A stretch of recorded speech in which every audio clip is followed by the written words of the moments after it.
महेंद्र सिंह धोनी और उनकी पत्नी साक्षी की एक बेटी है, जिसका नाम जीवा धोनी है। जीवा का जन्म 6 फरवरी 2015 को हुआ था। वह रांची के टोरियन वर्ल्ड स्कूल में तीसरी कक्षा में पढ़ाई कर रही हैं। जीवा सोशल मीडिया पर भी काफी लोकप्रिय है और उनके इंस्टाग्राम पर विराट कोहली की कहानी बच्चों के लिए। विराट कोहली भारत के सबसे प्रसिद्ध क्रिकेटरों में से एक हैं। उनका जन्म 5 नवंबर 1988 को दिल्ली में हुआ था। बचपन से ही विराट को क्रिकेट का बहुत शौक था। जब वे केवल 3 साल के थे तो उन्होंने बल्ला पकड़ना शुरू कर दिया था। यहाँ एक लोकप्रिय हिंदी कविता राजा बेटा प्रस्तुत है, जो बच्चों को अच्छे आदतों के बारे में सिखाती है। सुबह सवेरे जल्दी उठना, उठकर झटपट मंजन करना, नियम से पढ़ना, नियम से लिखना, खेलकूद भी समय से करना, माँ का कहना हरदम सुनना, ऐसे राजा बेटे बनना। यह कव राजा का बटा। बहुत समय पहले की बात है। एक छोटे से गांव में राजा रहता था। वह बहुत दयालु और बुद्धिमान था। उसके पास एक अनोखा बटा तौलने का यंत्र था, जिसे वह बहुत खास मानता था। उस बटे की खास बात यह थी कि जो भी उसमें चीजें तोलता, उसका सच सामने आ जाता। गरीब बच्चों के जीवन पर कई प्रेरणादायक कहानियां और वीडियो उपलब्ध हैं, जो उनके संघर्ष और सफलता की कहानियां प्रस्तुत करते हैं। इनसे हमें जीवन में धैर्य, साहस और मेहनत का महत्व समझ में आता है। यदि आप ऐसी ही एक प्रेरणादायक कहानी देखना चाहते हैं, तो नीचे। यदि आप बच्चों की तस्वीरें देखना चाहते हैं, तो कई ऑनलाइन प्लेटफॉर्म्स पर उच्च गुणवत्ता वाली और मनमोहक बच्चों की तस्वीरें उपलब्ध हैं। उदाहरण के लिए, पिक्सबे पर आप बच्चों की हजारों मुफ्त तस्वीरें पा सकते हैं। इसके अलावा फ्री पिक।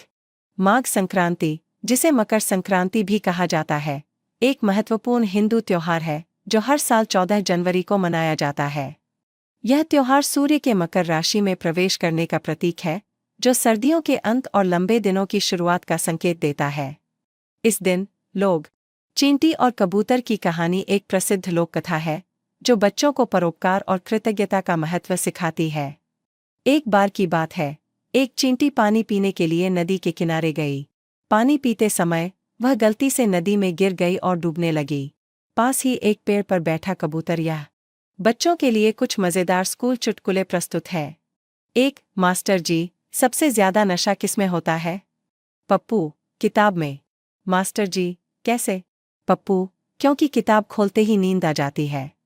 टीचर, बच्चों, अगर तुम्हारे पास 10 आम है और 2 आम तुमने खा लिए। कुत्ता, बिल्ली और बच्चे पर एक कहानी। कुत्ता, बिल्ली और बच्चों की दोस्ती। एक बार की बात है, एक छोटे से गांव में एक प्यारा कुत्ता, एक चतुर बिल्ली और 3 शरारती बच्चे रहते थे। उनका नाम मोहन, सोहन और राधा था। कुत्ते का नाम शेरू और बिल्ली का नाम मीना था। एक समय की बात है, एक छोटे से गांव में राहुल नाम का एक लड़का रहता था। राहुल को भूतों की कहानियां सुनना बहुत पसंद था, लेकिन वह कभी भूत से नहीं मिला था। एक दिन गांव के पास के जंगल में एक पुराना, सुनसान महल मिला। लोगों का कहना था कि वहां भूत रहते हैं। नन्हा चूहा। एक नन्हा चूहा था, चतुर और प्यारा था। छोटे छोटे पैर उसके फुर्र से भागता था। कभी रसोई में घुस जाता, कभी अलमारी में, कभी किताबें कुतर देता, कभी चिप्स की थैली में।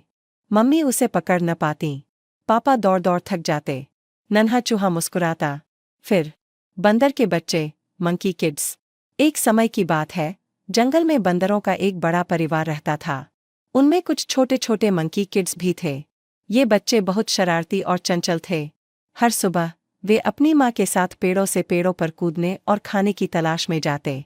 रास्ते में बच्चों के लिए हिंदी में बंदर की एक लोकप्रिय कहानी है, टोपी वाला और बंदर।